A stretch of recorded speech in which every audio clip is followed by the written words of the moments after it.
11:29, nandito na po ako sa opisina, kaya tinutuloy ko na rin po ang press briefing. Nag-iisa po ako ngayon sa aking opisina, and that is why we are on Zoom.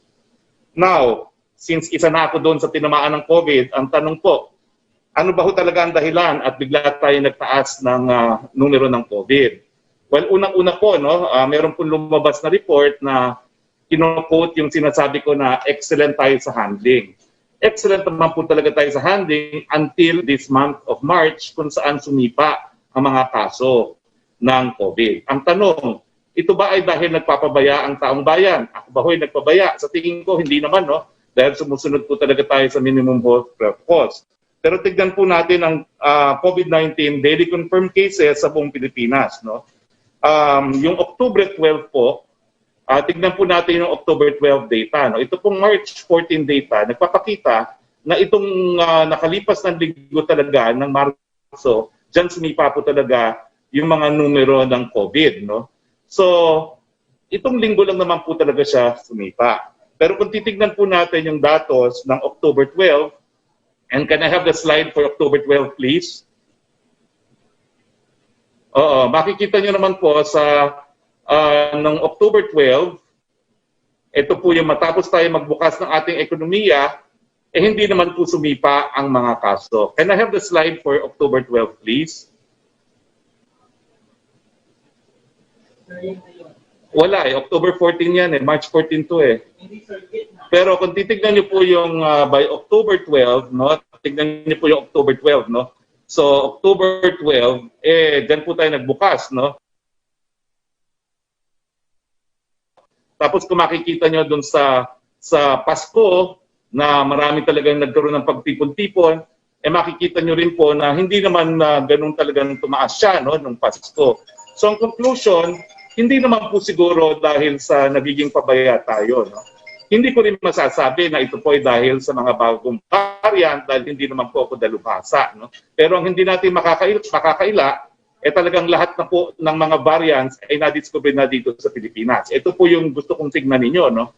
Yung October 12 decision na kung saan tayo nagbukas sa ekonomiya, mababa naman po yung mga kaso ng COVID. At kung titignan nyo rin yung mga kaso matapos ang Pasko, mababa rin po ang mga kaso.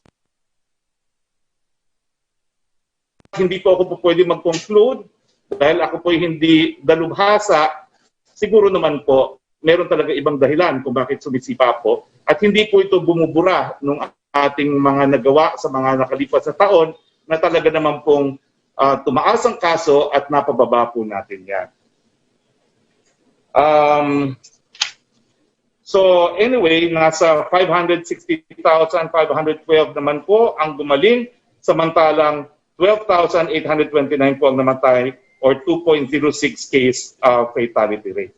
Nakikiramay po kami sa mga naging biktima. Ang tanong, puno na ba ho ang ating mga ospital? Tignan po natin ang infographics. No? Ulitin ko po, yung desisyon ng IATF kung mananatili sa kaparehong quarantine classification ay nakabase po sa mga aktibong kaso at tinitignan din natin kung meron pa tayong sapat na kakayahan na bigyan ng atensyon yung mga magkakasakit ng malala. As of 14 March po, meron pa tayong 55% available ICU beds. Meron pa po tayong 62% isolation beds. Meron pa po tayong 71% available na mga ward beds. At meron pa po tayong 74% available na mga ventilators. Ito naman po yung numero natin sa testing. No? Mula sa isang laboratory noong March 2020, meron na tayong 229 laboratories ngayong March of 2021. Mula sa higit na 1,000 or 1,282 actual tests kada araw noong Marso 2020, ngayon ay pumapalo na po tayo sa halos 40,000 tests or 39,117 average daily testing output ngayong March 2021. Nasa mahigit 9 na milyon or 9.2 million ang total number ng ating na-test. Katumbas po ito ng 8.4% ng ating buong populasyon. Tignan naman po natin ang ating isolation facilities. Ito po ay sinamarize natin dahil ngayon nga pong araw nito, ironically, the first day na nalaman kong positibo rin ako, it's also the first year kung kailan po tayo nag-impose ng ECQ. No? Pero tignan po natin yung ating mga isolation facilities. No? Mula sa isang isolation facility noong March 2020 sa New Clark City, meron na tayong 10,000 isolation facility sa buong bansa as of March 2021. Mula sa higit 30,000 kama noong April 2020, ang ating mga kama sa Temporary Treatment and Monitoring Facilities or TTMFs ay nasa halos 100,000 na or 99,910 ngayong March 2021. Sa ngayon din po, kilala na natin ang COVID-19 at alam na rin natin ang ating mga alam na rin ng mga medical frontliners natin kung paano alagaan ang mga pasyenteng may ganitong sakit. Pangalawa, mas maaga nating nadidetect at iba't ibang variants at nasusundan natin sila. Kaya nakakagawa tayo ng mas mabilis na contact tracing. Pangatlo, marami sa ating mga sumusunod sa mask.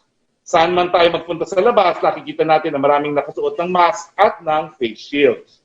Isuot lang po ito ng maayos. No? Kailangan natatakpan ang ating ilong at baba ng face mask. At nako-complement ito sa pagsuot ng tamang face shield na covered ang buong mukha. Pagdating naman sa paghuhugas ng kamay, gumamit tayo ng sabon at tubig at maghugas tayo ng madalas at hindi bababa ng 20 segundo ang ating mga paghuhugas. Ang kailangan nating paigtingin ay ang social distancing. Halimbawa, huwag tayong kumpul-kumpul kapag kumakain, lalo na kung hindi tayo galing sa iisang pamamahay or household. Hindi sapat po ang iwas na kailangan may tamang ventilasyon din at pag-uusap o interaksyon ay nasa minimum. Kasamang mga ito sa minimum health standards na mahigpit natin ipinatutupad sa level ng individual. Hindi sapat na malaman ang mga ito. No? Kailangan natin ituro rin ito sa iba. Educate, educate, at educate. Sa level ng mga establishments, no? Una, ang pagpapatupad mga sumusunod na risk mitigation strategies. Yung engineering controls nga po, yung ventilation at contact tracing.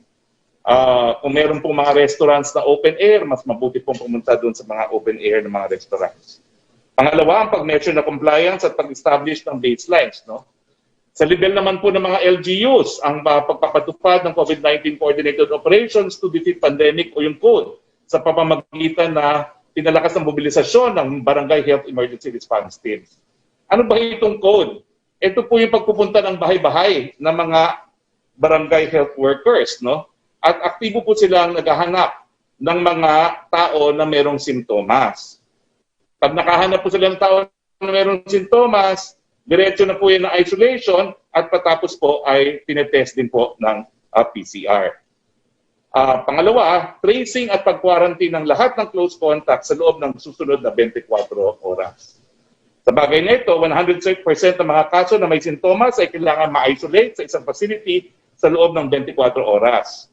100% sa mga nangangailangan ma-isolate or may quarantine na pinili ang home isolation or quarantine ay sa mga pamamahay na eligible para sa home isolation or quarantine.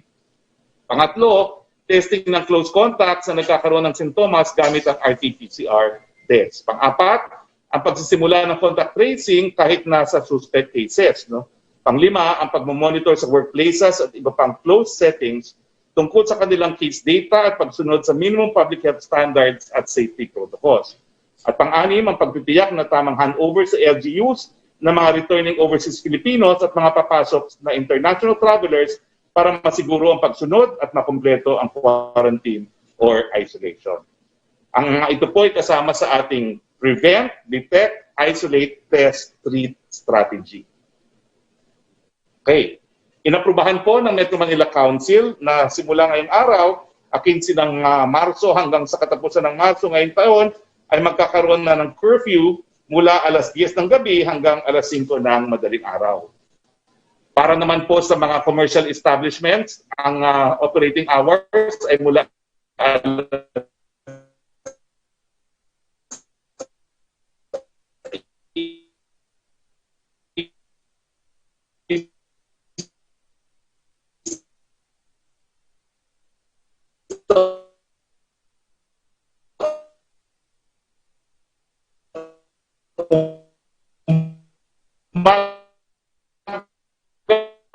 hanggang alas 9 ng gabi po tayo ng anunsyo kung magkakaroon ng liquor ban at kung ano pa po ang napagkasunduan ng ating mga mayors. Liban sa curfew, may ibang lungsod sa NCR ang may ginawa ng konkretong hakbang. Sa Maynila, nasa 3% ng empleyado ng Manila City Hall ang physically pinag-report. Samantala, sa Quezon City, pinatupad mula ngayong araw hanggang katapusan ng alternative work schedule, liquor ban, pagsasara ng gyms, spas at internet cafes sa loob ng 2 linggo. Dito po nagtatapos ang ating press briefing. No? Makakasama po natin ngayong araw si ADB Country Director Kelly Bird at si Justice Secretary Menardo Guevara. With your kind indulgence, Secretary Guevara, unahin ko na muna po si ADB Country Director Kelly Bird dahil ito po ay may kinalaman doon sa naaprobang pautang ng ADB para pambili po natin ng mga bakuna laban sa COVID. Mr. Kelly Bird, yes sir. Can you tell us how much was the loan facility approved by the ADB, and can you please confirm that this was the very first loan extended by the ADB in connection with government's purchase of COVID-19 vaccines? The floor is yours, Mr. Bird. Thank you very much, Secretary Harry Roque, and good afternoon. Yes, I do confirm that Philippines is the first member country of ADB to access the Asia-Pacific vaccine facility. Our board of directors approved the loan last Thursday for $400 million. And the loan is dedicated to financing the procurement of vaccines. And the vaccines that would be procured would be those that would meet one of 3 eligibility criteria. Now,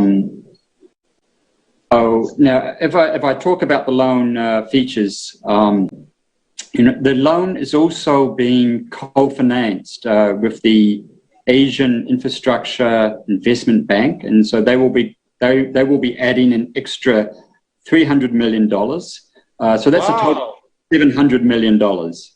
Wow. Just some very good features of ADB loan. It allows for advance payments. It will follow ADB's procurement processes, and that means that ADB can also make direct payments to the supplier. So it provides for a very streamlined procurement process working with the government of the Philippines. We also have technical assistance that supports the loan, and that technical assistance will be there to work with the Department of Health in monitoring and surveilling the deployment of vaccines throughout the country.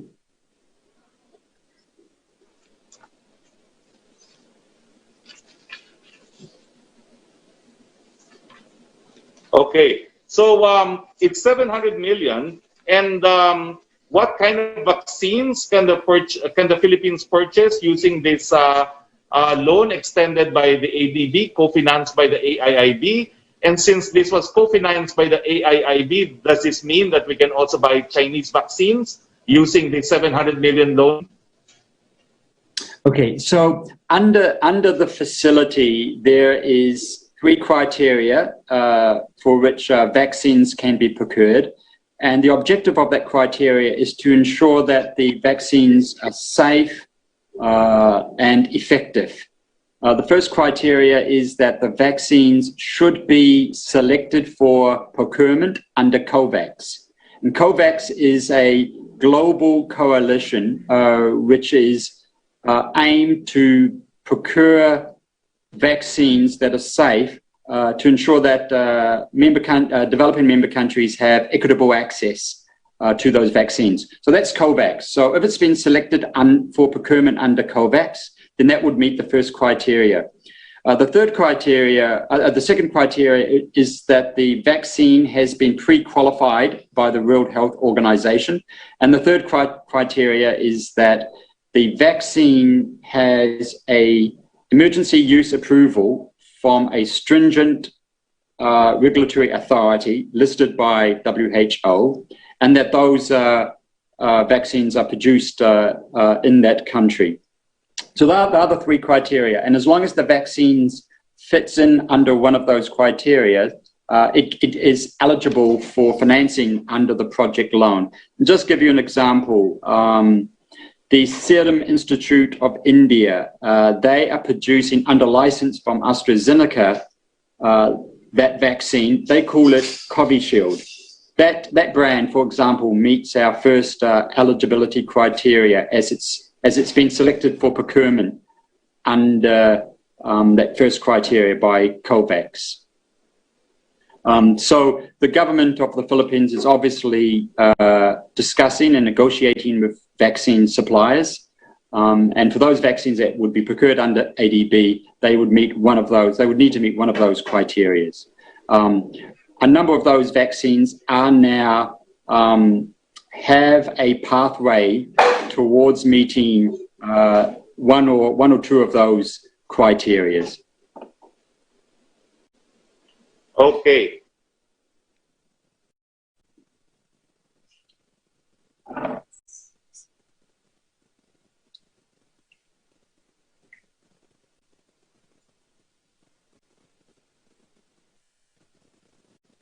By phone patch, no?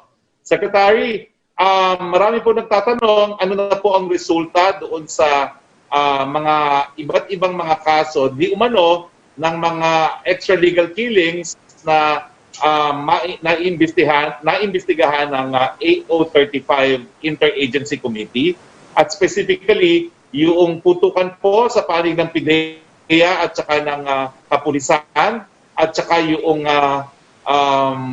Sunday putukan po na involving activists. The floor is yours, Secretary Maynard Guevara.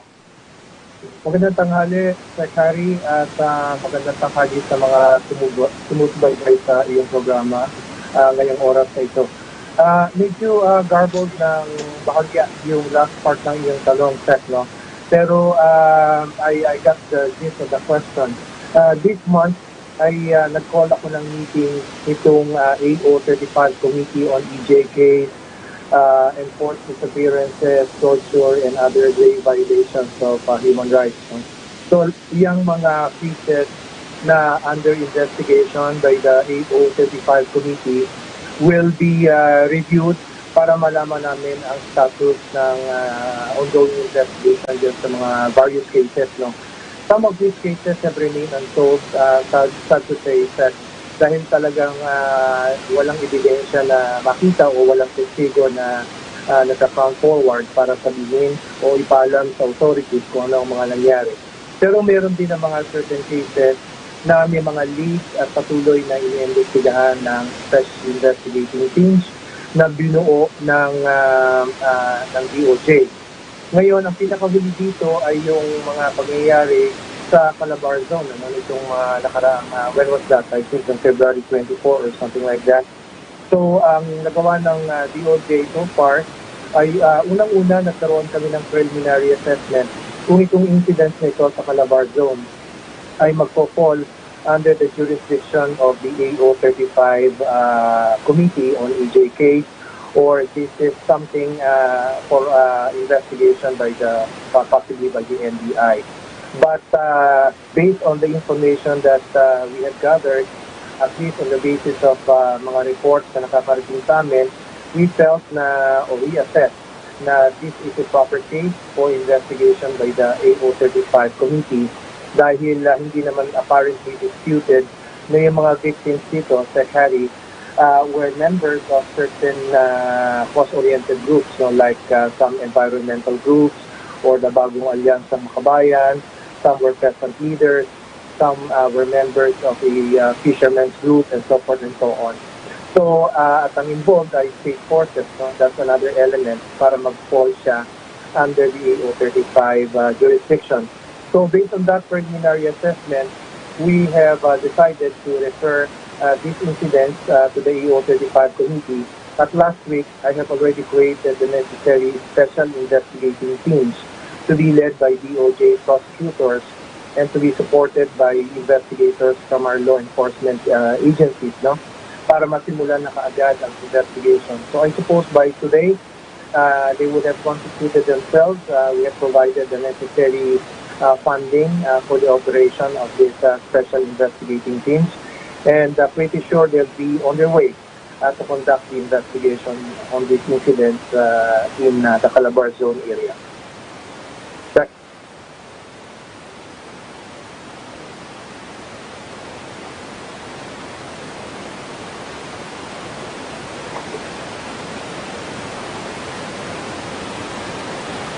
For you in a while, no? So, simulan na po natin ang ating open forum. Yusek Roque, please. Hello, good afternoon, Secretary Roque, and sa ating mga bisita. Sir, Secretary, unahin ko na po itong tanong ni Laila Salaberria. Ano po, Yes. kumusta daw po ang pakiramdam ninyo at kung kayo daw po ay asymptomatic, saan daw po kayo magka-quarantine? Will he continue working remotely? Ang tanong naman po ni Ace Romero ay di po ba dapat mainam na nag-isolate muna after COVID testing bago mag-report for work?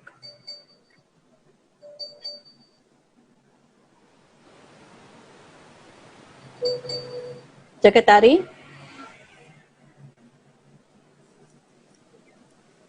Results po here, no?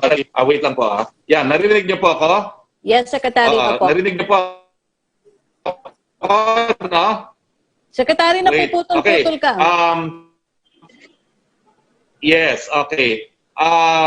Una po, dahil nga po sa dalas ng aking pagtetest, dahil required po yan pag kami ni Presidente, at these past 2 weeks po,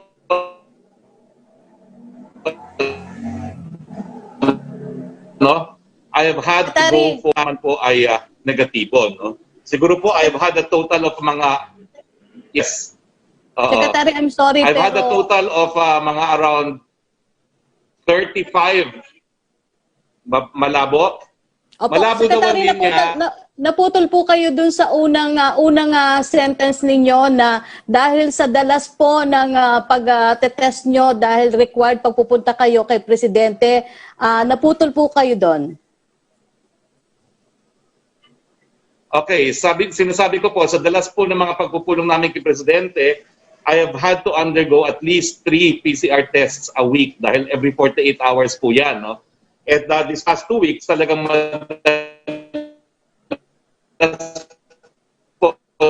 dahil sa rollout nga ng vaccines, no? I had no less than 35 PCR tests po, no? Since I came back as spokesperson for a year. So talagang it came as a surprise and as a shock, no? It's not just a shock na after about 35 tests, nag-positive tayo, no? Pero sa akin po, almost routine na ito na on a Sunday afternoon, preparatory to the Monday evening meeting with the President, nagpapakuha na ng RT-PCR test. And before this nga po, nag-test tayo nung 10th of March. And before that, kompleto po yung aking test. Dahil nga po, vaccine rollout, sunod-sunod din. I suppose po, I followed naman po all the procedures. Itong RT-PCR test naman po for Sunday for today is preparatory nga po for the President, no? Pero as usual, no, ako po ay nagpunta dito sa aking opisina for the usual 12 p.m. press briefing, and the result was actually released at 10. It was released wait, nawala yung aking, but I was informed about an hour later about the result, no? And before that, I will just read all the test results that I've had, no? I had one in, so the latest was yesterday, March 14. I had one in March 10. I had one in February 28. I had one in February 26. I had one in February 23. I had one in February 18. Pero kulang pa ho ito kasi meron akong 10 days in March na ito, meron akong 3 pang mga resulta na hindi physically hawak ko, no? So sa akin po, it's become almost part of my routine, no? Na 2 to 3 times a week nagpi-PCR. And always, you know, I pray that I'm negative, and always I've been negative for the past year. Pero exactly 1 year after ECQ, nahabulan po ako ni COVID-19. Pero wala naman po ako masyadong exposure dahil I came to the office, ang aking routine po, nag-iisa ako sa opisina, reading my briefing papers and reading all the papers. So wala po talaga ako halos contact with anyone in the office. And right now, I'm alone in my office. Kaya nga po medyo mahirap ang connectivity natin because no one is assisting me on Zoom. Secretary, Wala po ako nararamdaman. I'm asymptomatic. I'm very much shocked and surprised na bigla ako nag-positive. But I had a confirmatory antigen test kasi dito po sa Malacanang, nag-antigen po kami ng mga bisita and it also tested positive for antigen. Secretary, yun daw po nga, saan po daw kayo mag-isolate? Kayo po ba ay pupunta sa isolation facility? Paano po? Kayo po ba ay magtutugon pa rin sa pagganap niyo sa trabaho ninyo? Kayo remotely kahit po kayo ay nasa isolation? Well, I'm inclined to go to an isolation facility kasi ang misis ko po meron ding comorbidity, no? Although nagpapatest na po siya ngayon kasi kasama naman kami magtulog, no? Since my last test on the 10th of March, no? So, if she turns out also to be positive, mag-isolate na po kami siguro magkasama. Pero if she's negative today, I intend to go to an isolation facility. Also because we need to walk the talk na as much as possible sa facility quarantine tayo, no? And since I'm asymptomatic, I think I will continue to discharge my functions. I will probably not be as effective because I will not be attending the meetings with the president and I will not be physically with the president, but I will try to follow live coverages of the president's meeting. And for the president's meeting with select members of the IATF, I will be remotely be present. I will arrange for Zoom tonight with the meeting with the president. Secretary, naipaabot niyo na po ba ito kay Presidente, yung inyong resulta ng COVID test?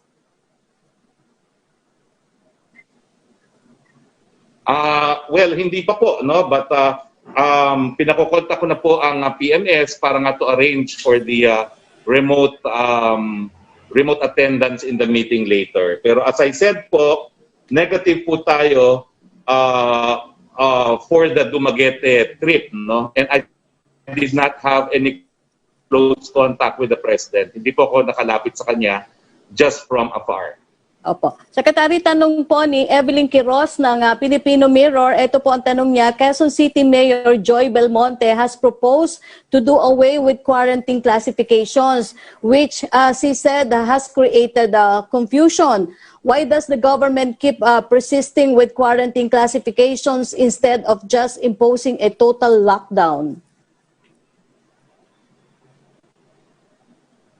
Kasi nga po, Evelyn, napakahirap ng total lockdown, no? Mas marami na pong naghihirap ngayon dahil sa lockdown kesa dun sa mga nagkakasakit ng seryoso dahil po sa COVID-19. Napakahirap po talaga ng trabaho ng IATF at kaya po nakikiusap ako sa mga iba, no? Na sana po maghinay-hinay sa kanilang mga deklarasyon.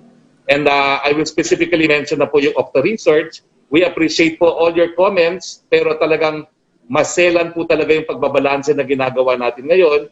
Kaya po napakadali sana mag-recommend ng course of action, pero tayo po talaga, it's a deliberative body. It takes us hours to arrive at possible recommendations to the President dahil lahat po talaga kinoconsider.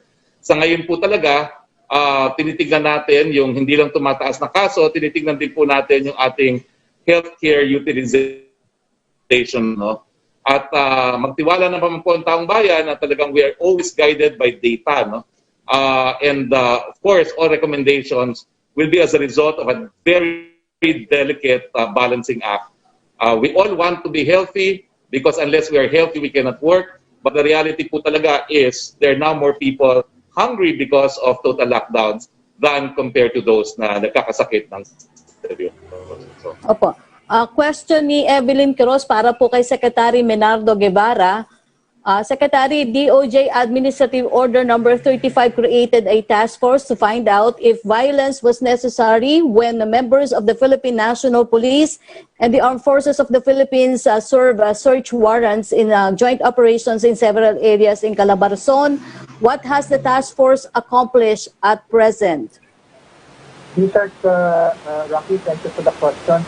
Pero yan yung sinagot ko earlier, no, Evelyn, yung tukol doon sa mga lagawan na AO35 committee regarding this incident sa Calabarzon. No? As I mentioned earlier, nakagawa na kami ng assessment dyan, na-factor yan for the AO35 committee to investigate. We have created a special investigating teams last week to start the investigation of the incidents in these various places. And we have provided the necessary funding for the work of these special investigating teams. We are also trying to request the assistance and support of the Commission on Human Rights. No? Kasi baka meron silang information na nag-gather na which may be useful to the work of the AO35 committee. After all, kasama rin naman sila sa AO35 committee as an observer. And we have encouraged them to take a more active participation in the work of the AO35 committee. Secretary? Okay. Question from Evelyn Quiroz for Yes, go ahead. for Mr. Kelly Bird.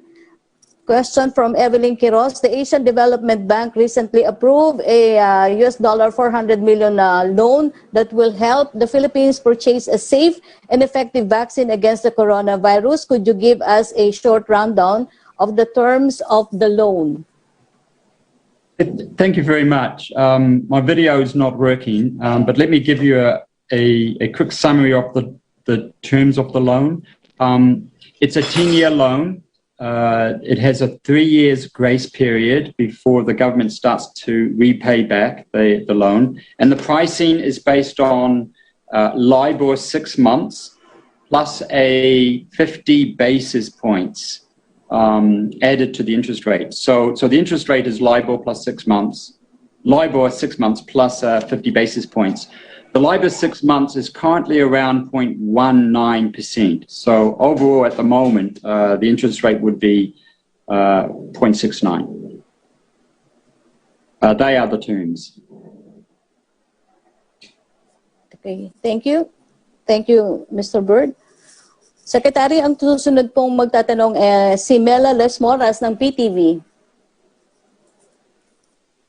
Hi, good afternoon, Secretary Roque, and sa atin pong mga guests. Una sa lahat, Secretary Roque, kukumustahin ko lang po sana kayo kasi may mga kababayan tayong nag-aalala, may comorbidities din po tayo. Ano po yung pakiramdam natin ngayon? At i-reiterate ko lang, Secretary Roque, even po ba tayo nagkasakit, tuloy-tuloy pa rin po ba yung magiging briefings po natin?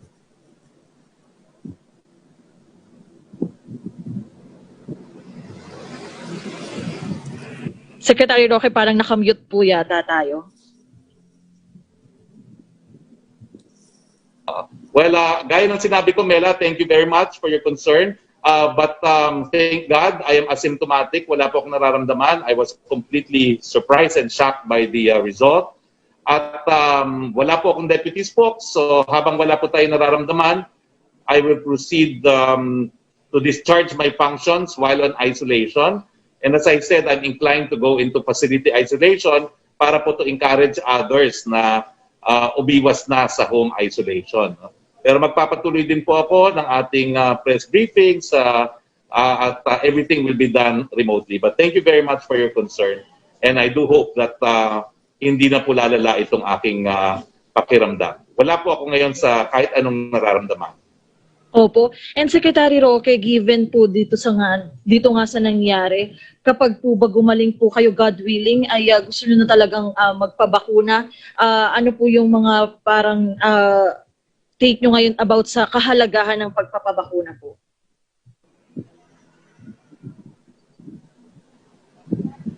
Well, alam niyo po, nagsisisi nga ako na hindi ako nagpabakuna noong panahon na yun sa PGH, no? Kasi kung hindi po siguro naubusan at nabakunahan ako sa PGH, siguro po hindi na ako nadapuan ngayon. No? At one of my good friends, no, si Dr. Mingita Padilla, ay nakapagbakuna nga doon. And she texted me over the weekend na nagpa-test siya, meron na siyang antibodies. No? So it was really I think sad na hindi ako nakapagbakuna, but we also have to follow protocols na unahin muna natin ang mga medical frontliners.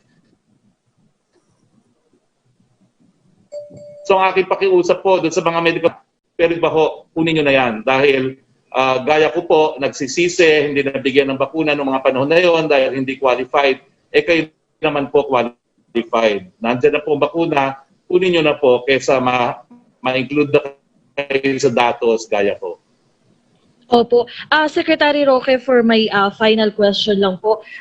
Itatanong ko lang din po kasi ngayon ang anibersaryo ng community quarantine nga sa Pilipinas. May mga kababayan lang po tayo nagtatanong, magkakaroon daw po kaya ng deja vu, magkakaroon po kaya ulit ng MECQ, ECQ dahil nga sa patuloy na pagtaas po ng COVID-19 cases po sa bansa. Napakahirap po talaga magsarado ng ekonomiya muli. Pero ang binabantayan po talaga natin, yung datos hindi lang sa pagdami ng mga kaso, kung hindi yung healthcare utilization rate natin dahil kinakailangan may sapat tayong mga kama para gamutin yung mga malalang magkakasakit. Sa akin naman po, kung daraming numero pero gaya ko na asymptomatic, ay hindi naman po dapat siguro na magsarado tayo kung sapat-sapat naman po yung ating mga kakayahan na gamutin yung mga magkakasakit ng seryoso. And I guess I can speak with authority now since now I'm part of the statistics. Opo. Tama po, spokes, no? May public address po mamaya si Pangulong Duterte.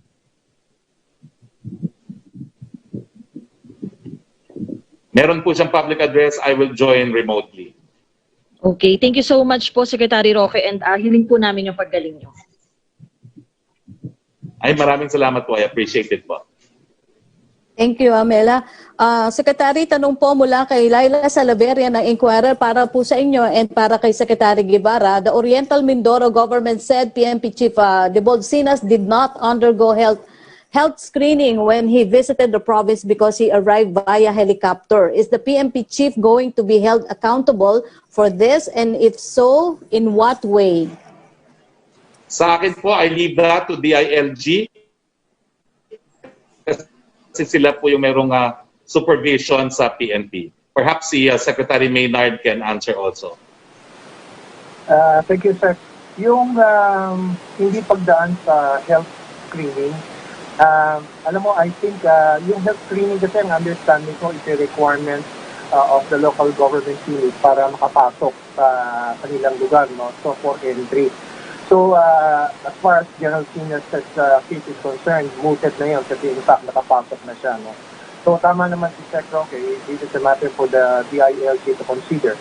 Pero para sa akin ang mas mahalaga, apart from yung siya ay hindi dumaan sa health screening, ay kung meron bang ibang violations na nagawa si General Senior nung siya ay pumunta doon sa lugar na yon, like nagkaroon ba ng mass gathering na hindi authorized, or yung proper wearing of mask and face shields and social distancing.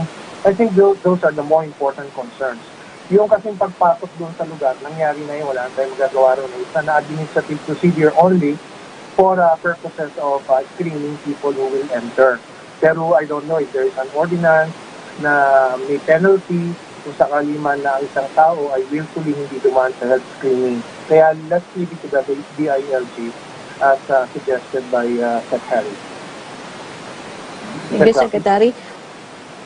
Secretary Roque, second question po ni Laila Salaveria. The police official who asked a Calbayo court for the list of lawyers representing groups linked to communist insurgents was relieved, and the PNP has apologized for the move. Given the fact that such a request was made in the first place, do lawyers have a reason for to fear that they are possible targets in the government's anti-insurgency campaign? Ang question po for Secretary Roque and Secretary Menardo Guevara. Sa akin pananaw po, walang ganon dahil sinibak nga po yung humingi. Siguro po kung hindi sinibak yung humingi, dapat may dahilan ngang matakot. Pero nakita po natin na hindi naman po kinonsente ng gobyerno yan. At dahil dyan po, walang dahilan para matakot ang mga abogado.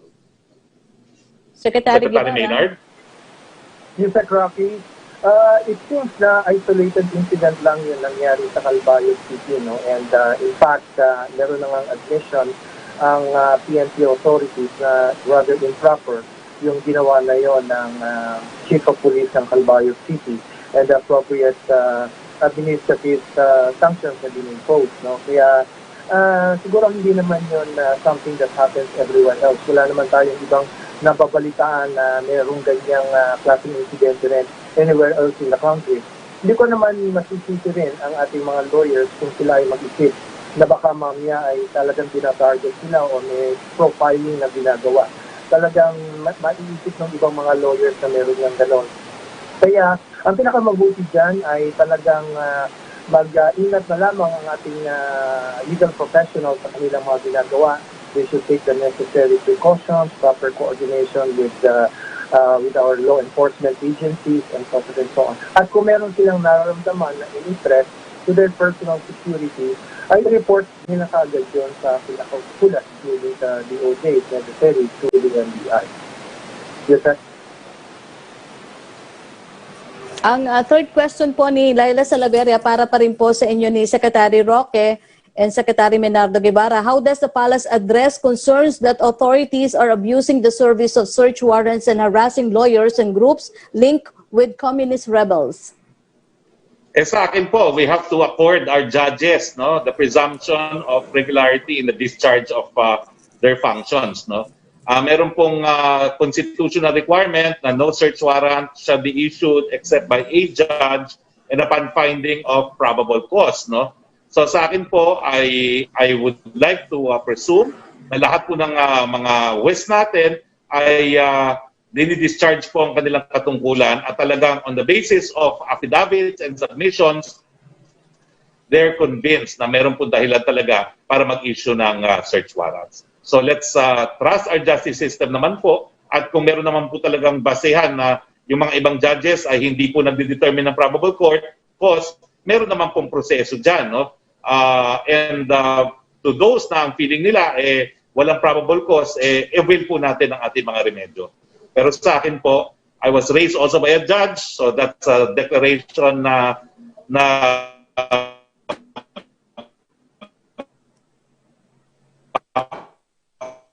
bias po ako, pero nakita ko sa pag-issue ng search warrant dahil alam po nila na napaka-importante ng kalayaan at ng privacy ng ating mga tahanan. Secretary Maynard, would you like to add?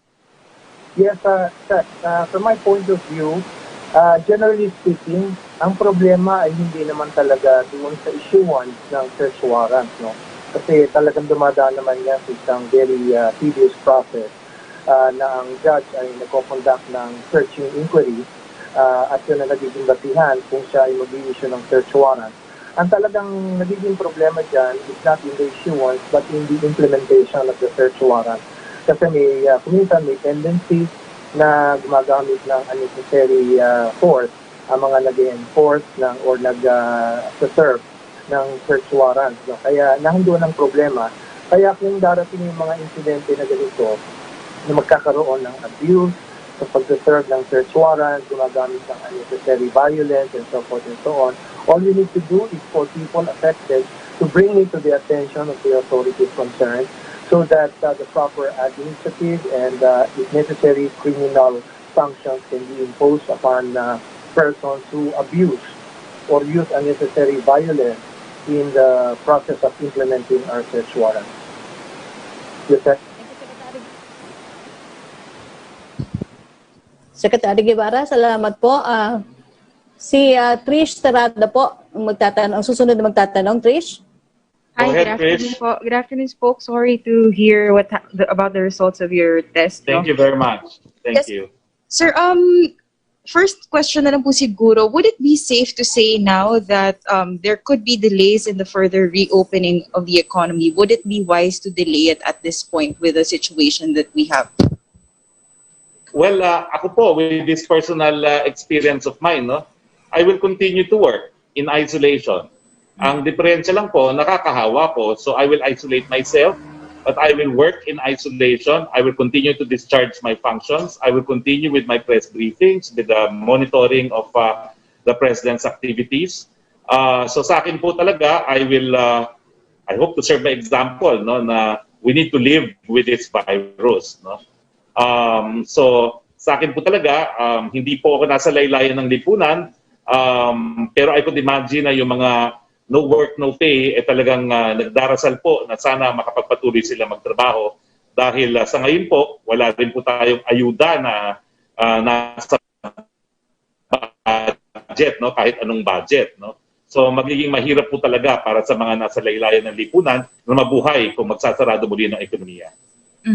Sir, it's been 1 year since Metro Manila was placed on lockdown. People are demanding for answers. Kanina po you provided somehow an explanation kung paano posibleng nangyayari po ito lahat. But many are asking who should be accountable for this surge. Is it the economic managers who pushed for the opening of the economy? Or is it the IAPF who's supposed to be on top of the situation, or the COVID campaign? Or is it the LGUs, the DILG, the PNP for failing to enforce the rules? Or is it government officials for failing to set an example to the public, or is it the public for failing to comply with the minimum health standards? Alam mo, I think it's the nature of the virus to mutate. At mabuti na lang hindi siya na-mutate na mas nakakasakit siya ng seryoso. Kung hindi, mas nakakahawa siya. Jovan, can you show again the graph?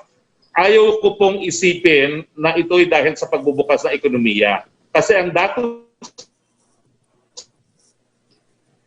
Spokes, we can't hear you. Wala po yung signal. Does not support yung dalawang graphs natin na after we reopen the economy, ito po, October 12 tayo nabukas ng ating ekonomiya, pababa pa nga po ang mga kaso. At tignan ninyo, matapos ng Christmas Day, pababa pa rin ang mga kaso. So wag po natin sisihin yung ating pagbubukas ng ekonomiya. And I guess, coming from someone now with COVID, that should make an impact. Hindi po talaga pagbubukas sa ekonomiya naging problema. I think bibigay ko rin po yung aking sample for RNA testing sa UP at tingnan po natin, no, baka nga itong mga bagong variants ang dahilan kung bakit mas nakakahawa na siya. Dahil ako naman po, strict rin po ako sa aking sarili dahil nga sa aking mga comorbidities, pero nadapuan pa rin. So I don't think anyone should be blamed. Kaya nga lang po, it's the nature of viruses to mutate. And let's just be thankful that it has mutated in a way na mas nakakahawa siya, pero hindi po mas nakakamatay. Sir, itong number of cases, of course, it's rapidly increasing. But then, yun nga sabi niyo po, what's important is that we look at the data and that there's sufficient healthcare capacity. But looking at the other side, sir, wouldn't the increasing number of cases paint a bad picture in the international community? For example, any concerns are about putting the Philippines in bad light na it would prompt, other countries to impose travel bans against flights coming from the Philippines. And kasi sir, sasabay ko na lang din, napansin ko rin po kasi there are some cases na lumulusot na Filipinos are actually testing positive abroad from the Philippines. And for example, in case po sa Japan, doon nalaman that and he tested positive and nag-test positive for a new variant. What does that say about the quality of our testing?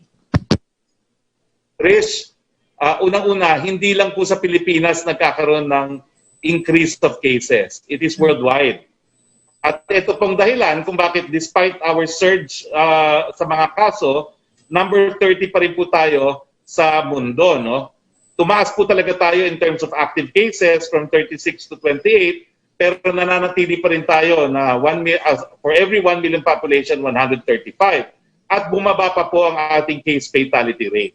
So the fact na hindi tayo nabago sa ranking, that means worldwide, other countries are having more cases. No? Now, and this is despite the fact na mas maraming countries ang ahead na sa vaccination. No?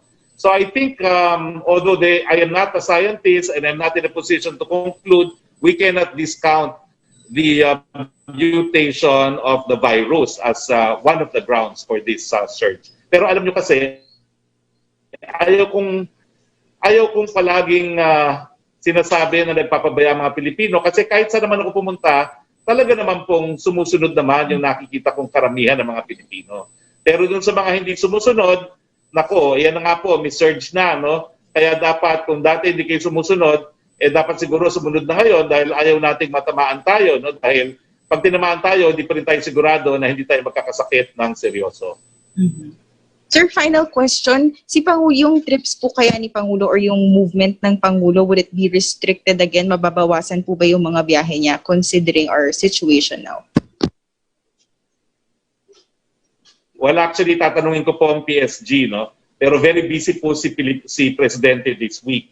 He has 2 out-of-town trips scheduled for this week. At actually, even before I found out I was positive, I was going to ask si Chief ng PSG, Jess Durante, kung anong mangyayari sa schedule ng ating Pangulo. So I will still ask after this press briefing. Thank you, Spokes. Please get well soon. Thank you. I really appreciate that. Secretary, tanong mula kay Rosalie Cos ng UNTV. Kasabay po ng naitalang 5,000 bagong kaso ng COVID-19 kahapon at isang taong anibersaryo ngayon mula nang ideklara po yung lockdown sa bansa dahil po sa pandemic. Nag-trending sa Twitter ang hashtag Duterte Palpak. Ano ang masasabi ng palasyo kaugnay nito?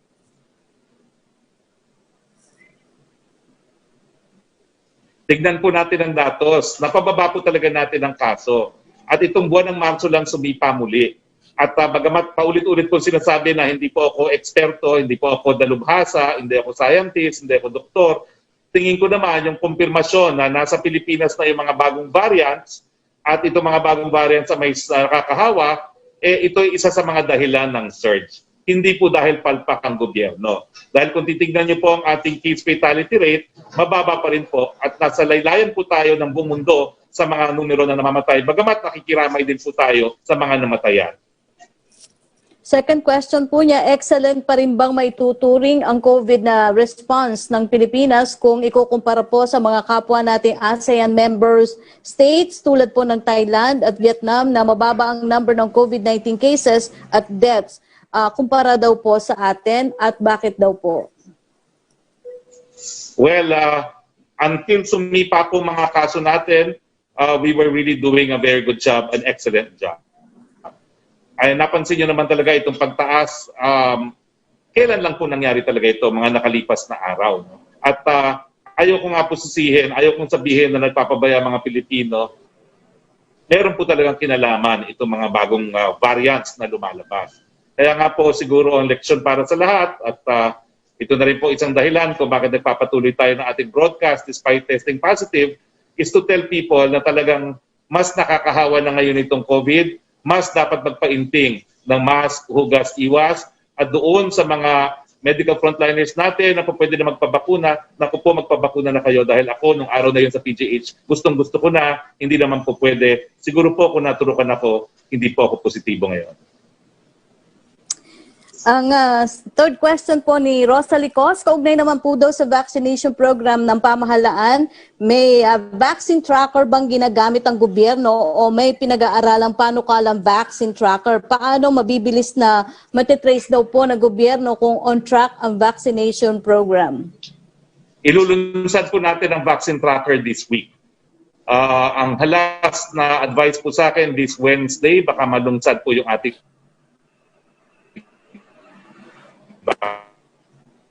Secretary, napuputol po kayo, Secretary? Tracker. Importante po talaga. Ang sinabi ko po sa Wednesday, ilulunsad na po yung ating vaccine tracker. So antayin po natin, it will be launched this week. Okay, ang susunod po magtatanong, Secretary, si Melo Acuña ng Asia Pacific Daily. Hi, Melo. Good afternoon, Secretary. Yeah, get well soon so we can have lunch one of these days. Please get well soon. Virtual lunch. We can have a virtual lunch. I just have some questions for... Of course, of course. May I ask Mr. Kelly Bird of Asian Development Bank just 2 questions. Ms. Kelly Bird, good afternoon. Mr. Bird. Good afternoon. I hope you're Good still afternoon. in. Yes, nice to see you, Mr. Bird. With the surge in COVID-19 cases in the Philippines and views that the Philippine economy has taken a beating from the pandemic, would you think our government, without the assistance of finance or fund social amelioration programs for the people who are most vulnerable? Mr. Bird? Sorry, Mello, you were a little choppy there. Could you repeat your question, please? Yes. Okay. With the surge in COVID-19 cases and with the beating our economy has taken from the pandemic, would we be able to sustain social amelioration programs without ADB and World Bank and AIIB support? Okay, thank you very much. You know, if we look at ADB's support to the Philippines, last year, you know, our support has been sort of categorized into support for immediate relief, rebuilding the damage that was done, plus supporting the recovery. So last year we provided $10 million, and that helped to provide food support to 160,000 families from Manila during the lockdown last year. We also provided a $3 million grant to establish a laboratory at J.B. Lingard Memorial Hospital. And we also just most recently provided a $2 million grant to support the Department of Education with their last mile schools, you know, providing equipment to poor children in remote areas for their distance learning. We also provided quite significant assistance to support, for budget support, supporting the government's fiscal response. We had a $1.5 billion loan, and we were able to use that to leverage $1.2 billion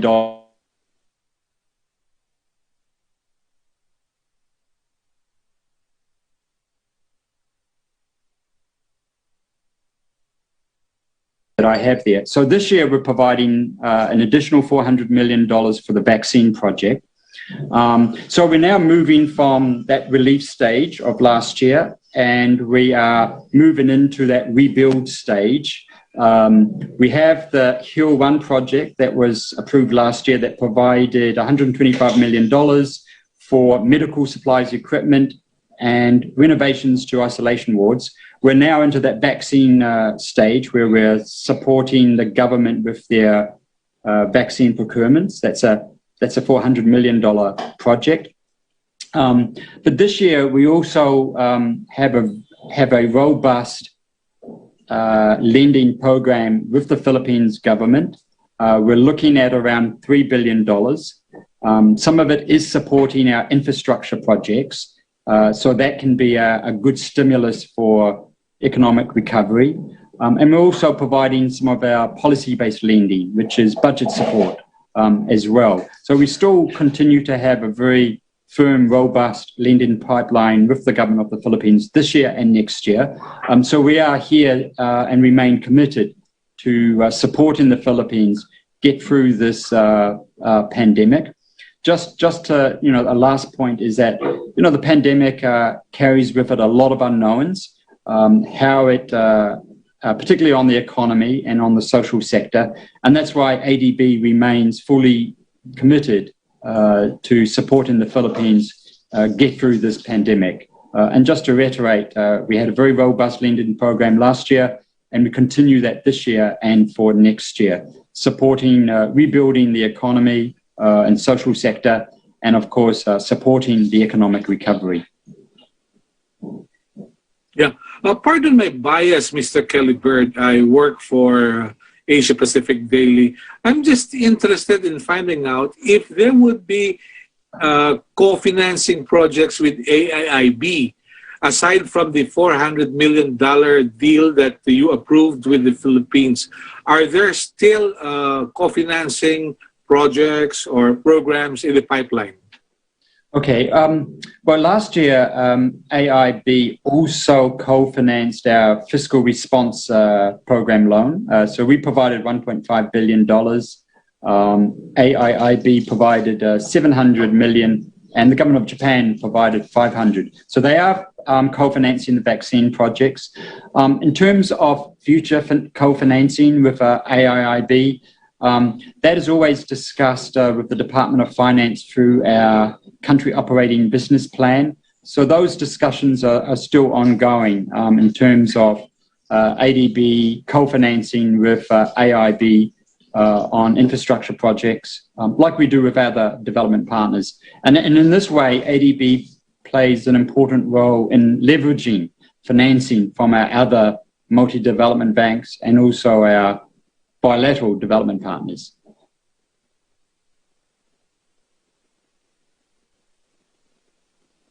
Thank you very much, Mr. Kelly. Looking forward to seeing you one of these days. For Secretary Guevara and Secretary Harry Roque, I came across a memorandum, and there has been no denial from the DILG, which says that the DILG should look into organizations such as Alliance of Concerned Teachers in private and public schools of DepEd and Confederation for Unity, Recognition, and Advancement of Government Employees or Courage in Government Offices. The letter or memorandum was allegedly signed by Assistant Secretary Alexander Macario, advising their staff, their officers, to initiate an investigation on the matter and validate employees who are definite members of such organizations. What do you make of this, Secretary Harry and Secretary Guevara, please?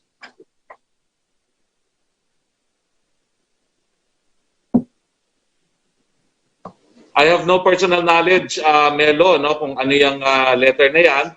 I cannot comment, no. I don't know anything about that. Yeah. I will send you a copy because I got hold of a copy. I'll send you a copy for your reference. Yes, I appreciate that. Oh, for Secretary Guevara, please. Secretary Guevara. Same answer, no? Same answer. I have no personal knowledge also. I also have no personal knowledge about that internal memo of the DILG. So it will be improper for me to comment. Thank you. Yeah. Okay. Yeah. Secretary, let me just ask you this. What problems have you encountered in the performance of your duty to investigate what has been mentioned in Administrative Order number 35? Have you received the cooperation and assist from the other government agencies which are expected to be of help? Secretary Guevara, please. Yes, definitely, Nelo. Yung mga na-expect namin na assistance and support from the other member agencies of the Interagency Committee, no, on EJK ay nakukuha naman ng DOJ. In the past, medyo may konti lang siguro lack of collaboration with CHR dahil merong parang sort of reluctance din on the part of each side to share information, no, in the past. But we have overcome, I think, that obstacle, and both our side and the CHR have agreed to cooperate more closely in the investigation of incidents allegedly committed in violation of civil and political rights, no, or human rights in general. But insofar as the other members of the Interagency Committee are concerned, like the NBI, the AFP, the PNP, the DILG, the DND, and so forth and so on, we have gotten the necessary support and cooperation from them. They have always been attending our meetings. But really, the problem is when we get the necessary information or evidence on the ground. Marami dito sa mga kasong to, presumably, were planned so carefully at yung mga witnesses in some of these incidents ay parang nag-express ng hesitancy or reluctance to come out, come forward, and provide us with the necessary information. Yun ang sinasabi ko Yung mechanism itself is there. Ginagawa naman ang pwedeng gawin, no? Hanapin ang mga possible na witnesses, mag-gathering ng necessary information doon sa pinangyarihan ng incident and so on and so on. But until and unless people who had personal knowledge about the incident would come forward and give us first-hand information, it's really difficult. So yun ang kailangan itong AO35 committee. Not the support of its member agencies because we get them anyway. It's the cooperation of the people of the witnesses, yung mga may personal knowledge dito sa mga incidents na ito. Yun ang kailangan ng interagency committee. If they come forward and let us know what they know, what they have seen, mas madali ang magiging solution dito sa mga cases na ito.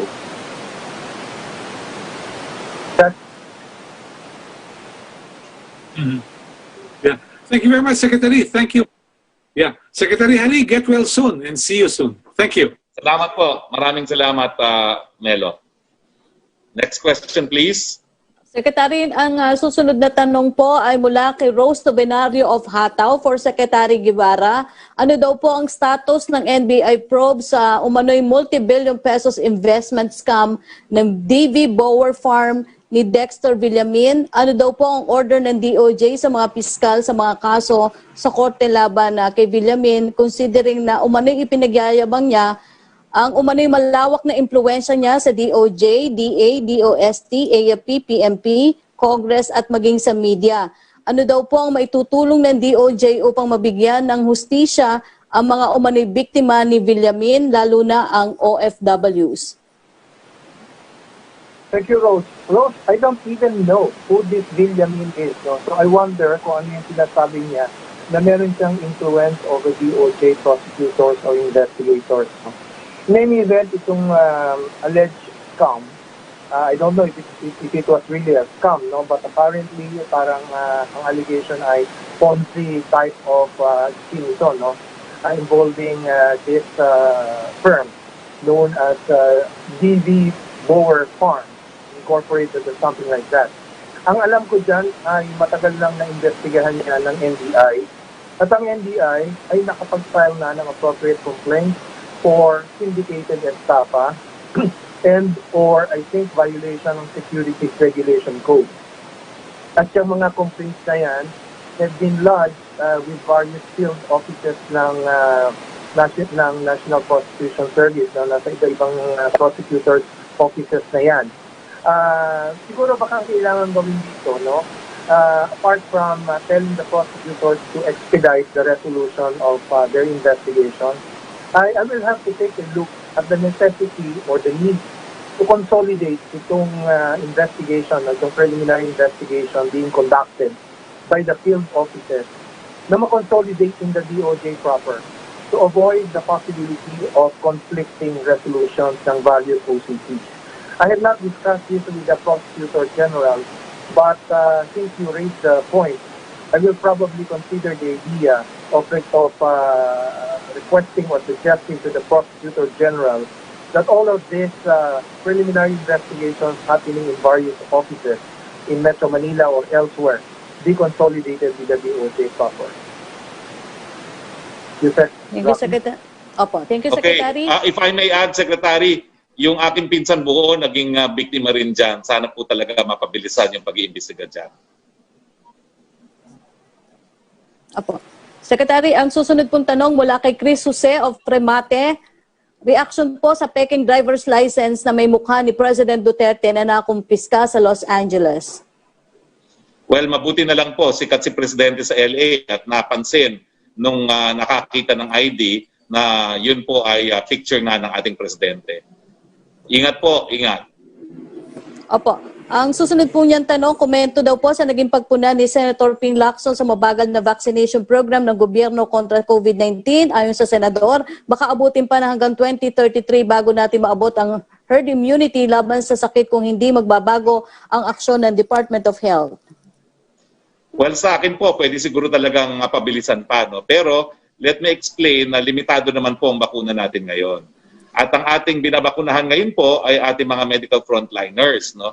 Nagkaroon nga po kasi ng EUA, yung Sinovac, na not recommended for health workers, kaya binigyan natin ng opsyon ang mga health workers. Isa po yan sa dahilan kung bakit medyo mabagal talaga ang rollout, kasi yung mga umayaw ng Sinovac, kinakailangan balikan at i-offer uli ng AstraZeneca.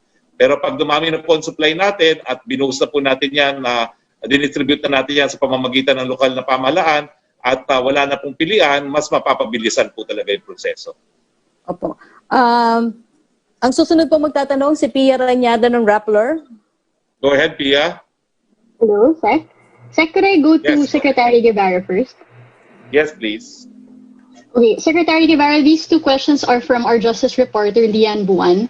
The first question is, our independent data called from official data from DOJ and the Supreme Court, and recently flags data, shows that from Marcos to Aquino, there were 49 lawyers, judges, and prosecutors killed. That's 49 killings in 44 years, compared to 61 in just 5 years under President Duterte. Sir, what can you say about this? Because people are saying that it's because the president has created an atmosphere of violence and impunity.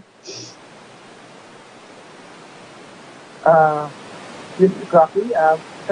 Medyo garbled yung last part ng question niya. Would you kindly paraphrase the question for me if you don't mind? All Is right. it a question about the Secretary, lawyer? because the data showed that in the 5 years that the president has been in power, 61 lawyers, judges, and prosecutors were killed, and this is a big number compared to 49 killings over 44 years from the Marcos time to Aquino. So, can we just get your reaction to these big figures? Alam mo yung trabaho ng mga lawyers, alam naman nila yan from the beginning that their profession is fraught with danger, no? So I am not in a position to say na may kinalaman kung sino ang presidente, no? Doon sa number ng mga namamatay na abogado o piskal o judges, no? Kasi in the exercise of their profession, many lawyers, no, are representing clients even before who are involved in very controversial cases. May mga drug cases, may anti-terrorism, may mga terrorism cases, corruption cases, election cases. So, yung mga ganong klaseng, yung nature ng mga cases na hinahawakan nila really exposes lawyers to some personal risk or safety, you know, or issues of security. Nangyayari talaga yan. And apart from mga other causes na common also to other professionals, maaaring ang reason for the violence committed against them ay personal, maaaring business-related, maaaring political, and so forth and so on. Kaya, or maybe may mga certain advocacy sila, no, na personal or, you know, pinaprosecute or pinapursue very actively. So, maraming possible causes kung bakit nagkakaroon ng death among members of the legal profession. So parang it's so difficult for me to relate yung number of deaths and make a comparison. Depende kung sino ang presidente ng Pilipinas. Well, the president himself is a lawyer. Do you think he will have a policy na parang, will be something that will put his fellow members of the legal profession in personal jeopardy? Or something to that effect? I don't think so. Nangyayari yan because of circumstances prevailing and not because of whoever is the head of the present administration. In a related topic, no, because the DOJ began dialogues on lawyer killings just in January this year, but in 2020, 2 lawyers from the DOJ family died, and these killings also began to be more pronounced November and onward. So, sir, why only do these dialogues in January of this year? Dialogues, you referring to dialogues with the IBP? I'm sorry, yes, sir, yung lawyer killings, about lawyer killings. I'm sorry, medyo garbled kasi yung dating ng yung signal. So, dialogues with whom? Your dialogue on lawyer killings. Well, it's better late than never. Better late than never, no? This is something that is being done informally naman all the time na napag-uusapan yan. At kung merong mga members of the legal profession who become victims of these violent crimes, ay iniimbestigahan din naman yan kaagad, like any other victim of common crime. So, hindi naman talaga, kaya lang talaga nagkaroon ng formal dialogue dahil nga sa nagkaroon ng recent spate of killings involving members of the legal profession. So, whether nakataon lang yon or not, we're not really sure kung nakataon lang. But the point is, something is being done about it. At kung magkaroon ng formal dialogue, so be it. Wala namang mawawala kung magkaroon na tayo ng dialogue with them para magkatulungan. So, who knows kung in the future, mas marami pang mangyayari na ganyan. Can we say that the dialogues were belated? No. We don't know what will happen in the future. All of these risks are happening every day.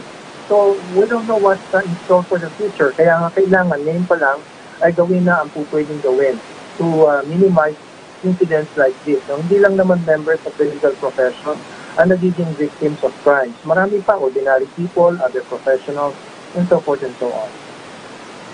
Yusek? All right. Thank you, Secretary Guevara. Could I go to Spokesman Roque? Go ahead, Pia. Right, sir. Why have we not heard President Duterte comment on the Calabarzon killings to express sadness or concern on this matter, given that the DOJ already said it merits investigation? It's been a week already since the killings. Because he's awaiting results of the investigation. You cannot comment on something not knowing what actually transpired factually.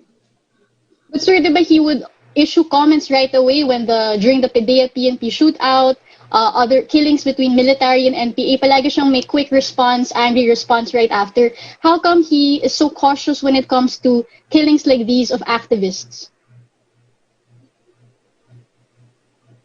Let me correct you on the PDEA-PNP shootout. He was quiet, except for the fact that he said that the NBI will take over the investigation to ensure partiality of investigation. So until now, he has not commented on the case.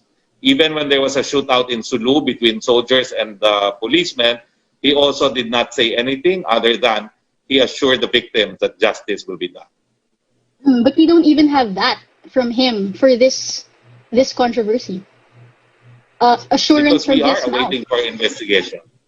Yeah, because we are awaiting for investigation. That's the answer.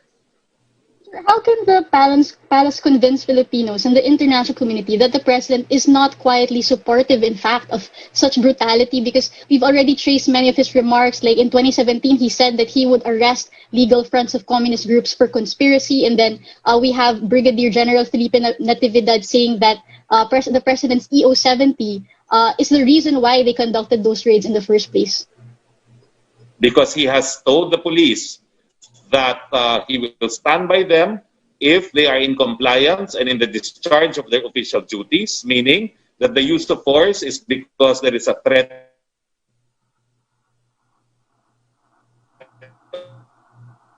on their lives. Sinabihan na po niya ang banta sa kanilang mga buhay. Pero kung wala pong banta sa buhay nila, gumamit sila ng dahas, sila po ay malilitis at mapaparusahan. Nag-on the record na po si Presidente tungkol dito, not once, not twice, but at least thrice. Okay, last question, sir. Can we have an assurance from Malacanang that the president will ask the PNP or will at least support the PNP and AFP in being fully participative and cooperative in the probes about the Calabarzon killings? I think that the department, the Secretary of Justice is here to make that assurance. Perhaps Secretary Guevara, you can make that assurance to Pia Ranada. Secretary, I didn't get the last part. Assurance that it is the investigation of there will be impartial investigation on the Calabarzon incidents. Oh, definitely. Definitely. I assure the people that there will be an impartial, fair, and thorough investigation of these incidents that happened recently in the Calabarzon area. And that the police and soldiers will fully participate and cooperate in the probes. That's the question, actually. If they will cooperate? Yes, sir. In all the data, all of the aspects of the service of search warrant. Well, we will be using the necessary legal processes like issuing subpoenas for them to appear and to make their statements and to present necessary documents as may be required for the investigation. We have the necessary legal processes here to be able to do that. Okay, thank you, folks. Hope you get better soon. Thank you very much. Okay, Yusek Roque, marami pa bang question because the time is 1:35 and I need to go into isolation now. Marami pa bang question? Maraming mga tanong pero marami pang tanong dito, Secretary Roque. Pero si Joseph Morong na lang po muna natin ang bigyan daan ngayon. Go ahead, please, Joseph. Okay, hold on, sir. Okay, sir, sorry to hear about your results. So, Thank you. When was the last time that you interacted with the president? Dumaguete. March 11. 11th, and I had RT-PCR on the 10th, negative. Negative ka nun. And tapos, sir, so ibig sabihin, you were not a courier during that time, no? I mean, hindi mo na-expose si Presidente. And I did not have any close contact with them. Hindi po ako lumapit sa kanya. Kasi hindi ako lumalapit kapag maraming tao. No? Maraming tao po noon dahil inauguration ng renovated airport at saka noong port sa Dumaguete. Sir, pasensya na ha, but nagbungkal ako ng mga litrato na binigay ng palasyo ng event. And if I can share the video and the picture, sir, medyo malapit tayo kay PRD nito. Ay, pero nasa likod po niya ako, no? And then wearing face shield and face mask. And I tested negative the day before. Okay, so sir, itong interaction na to safe. You did not put the, well, to put it bluntly, put the president in danger? I don't think so kasi talagang yung close contact is very close, no? Yung mga bulong-bulong. I know that bulong-bulong kasi sometimes I need to bulong to him dahil nga hindi kami nakakapag-usap ng madalas. But consciously, hindi pa ako bumubulong kapag maraming tao. Okay. Sir, no need for the president to be isolated or to be tested because of your results? I don't think so because I had no close contact with him and I was tested negative the day before. Okay. In fact, hours before the event. Kasi I try to be tested as close to the event as possible. Yes. So the event was ang aking pagkuha ng sample was 5:50 of the night before. So, 5:50 of the night. 24 hours. So, yes. Basta safe si PRD nung 11, sir, no? And that's the last interaction? That's the last interaction I had. How about the cordon sanitaire? Yung mga cabinet secretaries that are very close to the president who might have, interacted with him after you? Wala naman po. Sila Senator Bongo? Wala. Hindi rin naman ako nakipag-close interaction with anyone kasi pag public event, hindi naman ako bumubulong-bulong. No? I try to keep my distance also. Okay.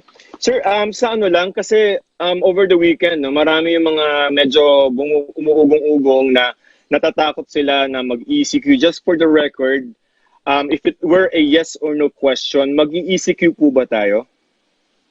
Sa buwan ng Marso, possibly hindi pa po, no? Dahil gaya ng aking binalita ngayon, meron pa tayong 55% available ICU beds at meron pa tayong around 60% available COVID beds, no, ward beds. At saka 60% pa rin ang ating mga isolation facilities. How about April, sir? Hindi po natin alam. Kasi kung hindi po natin mapapababa yung R0 na 1.9, ibig sabihin po nun, ang isang tao na may COVID ay makakahawa ng at least 2. Yun po yung ibig sabihin ng R0. No? So, mabilis po yun. No? So, we do not know what will happen in April, kaya nga po, binabantayan natin. Pero ang mabuting balita nga po, no? Unang-una, mas alam na natin kung paano bigyan ng medical attention ang mga nagkakasakit ng seryoso. No? Alam na natin na ang nasal flow cannula ay nakakasalba ng buhay. At alam na natin kung ano yung mga gamot na nakakasalba ng buhay para sa mga magkakasakit ng masigurado. At gaya ng aking binasa, no, talagang napakadami na nating mga additional COVID beds, no, para sa mga seryosong magkakasakit. Okay. Sir, last na lang sa vaccine supply natin. Ang sabi dun sa statement ni Sec. Charlie is 90% deployed na yung 1.1 ba yan na AstraZeneca and Sinovac. When is the next delivery?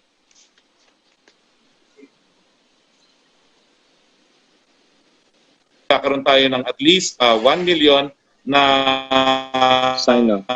Sinovac, tapos meron pa tayo 400,000 na donated din ng Sinovac. That's within the month of March. March, sir. May dadating tayo sa March. March. May darating pa po na Sinovac.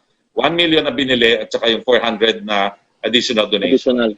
So we will not have a situation, sir, na we are facing a surge in cases but we don't have vaccines. Hindi naman ganon. Hindi po.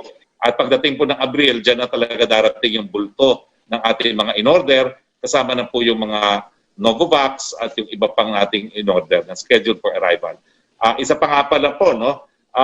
natapos na rin yung pag-susumite ng lahat ng dokumento ng Sputnik 5. No? So inaasahan po natin anytime now na ang Sputnik 5 ay baka mabigyan na rin po ng EUA.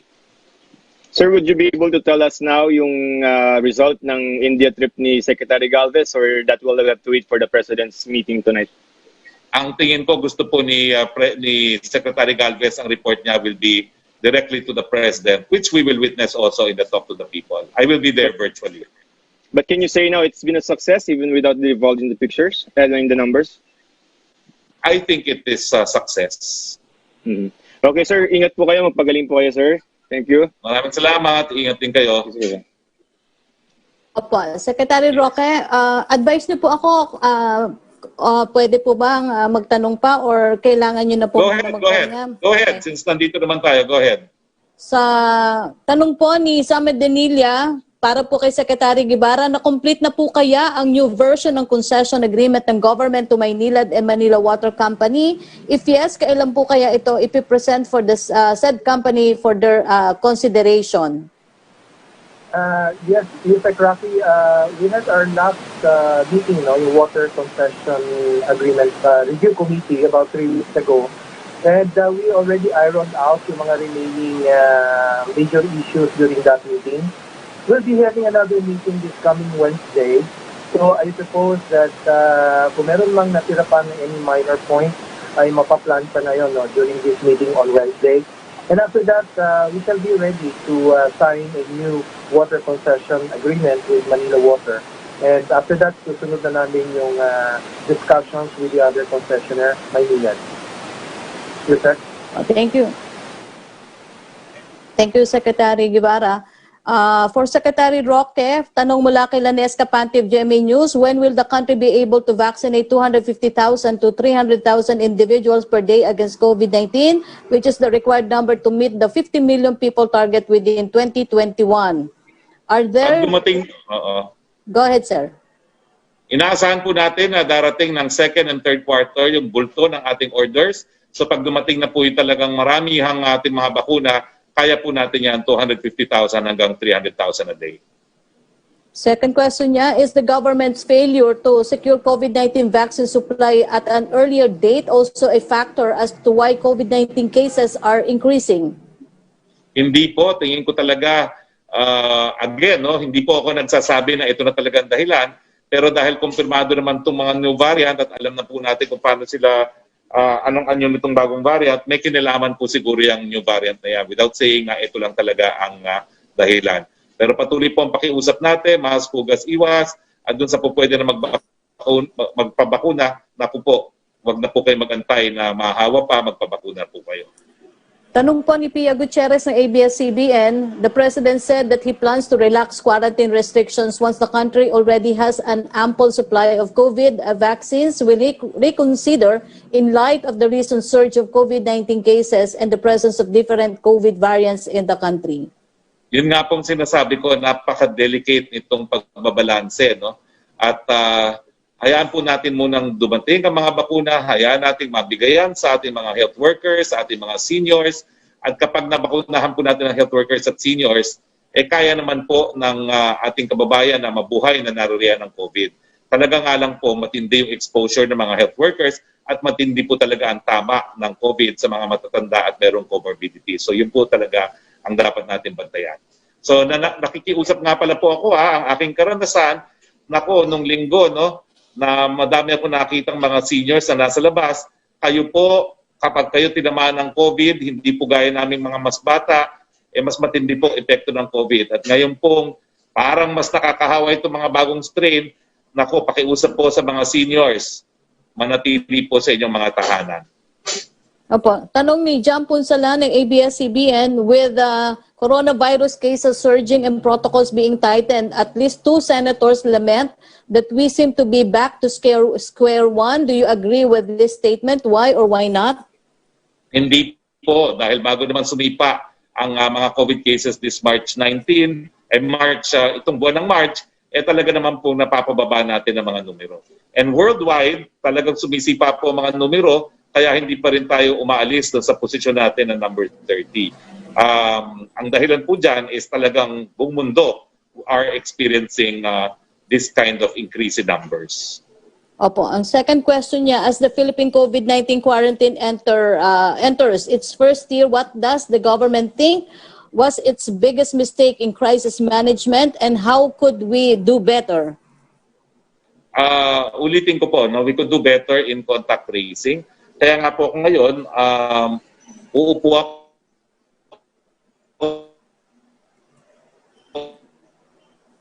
at isusulat ko lahat ng aking magtatawagan. Ako na magko-contact tracing sa lahat ng naging contacts ko. No?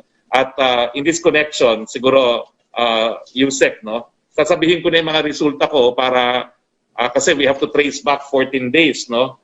So, itong test where I tested positive was 14. Result came out to day 15. Ang last test ko was 10. Result came out also on the 10th, negative. Before that, 6. Ang nilabas ng resulta ay 7, negative. At saka 2 of March, 3 ang lumabas, negative. Pero before that, meron pa rin akong test na actually for February, ito yung marami talagang test sa February. 1, 2, 3, 4, 5, 6 tests for February. But the last one in February, it was February 28, negative. And then February 26 was negative. No? So talagang ang mga nakasalimuha ko lang after the 10th. The 10th and onwards, yung mga nakasalimuha ko for these past 4 days, ang isa-isa ko pong ililista at tatawagan para sabihin mag-isolate sila. At magpa-test kung merong symptoms. Opo. Tanong naman po ni Tuesday New, sa harap nga daw po ng patuloy na paglobo ng kaso ng COVID, posible po bang magkaroon ng pagpigil daw sa mga biyahe ngayong papalapit na ang Semana Santa dahil inaasahan dadagsana ang mga tao mag-uuwian sa iba't ibang probinsya? Hindi ko po masasagot yan dahil yan ay magiging desisyon ng IATF at sa political body. Opo, ang susunod pong tanong ni Tuesday New ay kung ano daw po, sandali lang po Secretary, kung ano daw po ang natutunan ninyo, aral, ito po, kung may natutunan kayo sa pangyayaring ito sa inyo na nag-positive kayo sa COVID kahit palagi ang pagsunod nyo sa minimum health protocols at laging pagpapa-PCR test, at ano daw po itong aral na ito? Well, ang aral po ay kahit anong ingat nyo, o pwede kayong mahawa ngayon. Although, in fairness, no, kasi nag-launch po tayo ng mga bakuna at ilang beses ako nagpunta ng hospital. Nagpunta po ako ng PGH, nagpunta ako ng Vicente Soto, nagpunta ako ng Lawag Memorial, nagpunta ako ng Roque Ablan Hospital. So, yun po yung outside of the ordinary na ginagawa ko nung nakalipas na taon. No? So, well, pero ang aking leksyon na sana matutunan ng iba, kahit gaano po tayong kaingat, pwede pa rin tayong dapuan, kaya dapat lagi pa tayong maging mas maingat pa. Opo. Secretary Roque, yung pong ibang mga tanong ay ipapadala ko po kay Asa Queenie or sa inyo para po bigyan nyo na lang po ng tugon through Viber or through text. Ako po ay umaasa sa mabilis nyong paggaling, Secretary. Maraming salamat po. Well, maraming salamat sa inyong lahat. Maraming salamat, Mr. Bird. Thank you, Mr. Bird. And thank you, Secretary Maynard Guevara. Thank you, Yusek Roque. And thank you to the men and women of the Malacanang Press Corps. Mga kababayan, tatanggalin ko naman po ito dahil nag-iisa naman ako dito. No? Hindi po tayo susuko. Okay? Hindi po tayo susuko. Walang sukuan. Tinamaan po tayo ng COVID. Wala naman po tayong sintomas. Mag-isolate tayo para wag makihawa. Pero tuloy po tayo sa ating hanap buhay. Dahil ganyan po talaga ang dapat mangyari. No? Tuloy-tuloy ang buhay maski narariyan si COVID. Pero ang pakiusap ko po ay yung mga healthliners na po pwede na magbabakuna. Nako, kung ako po ay po pwede na magpabakuna, hindi po ako positibo ngayon.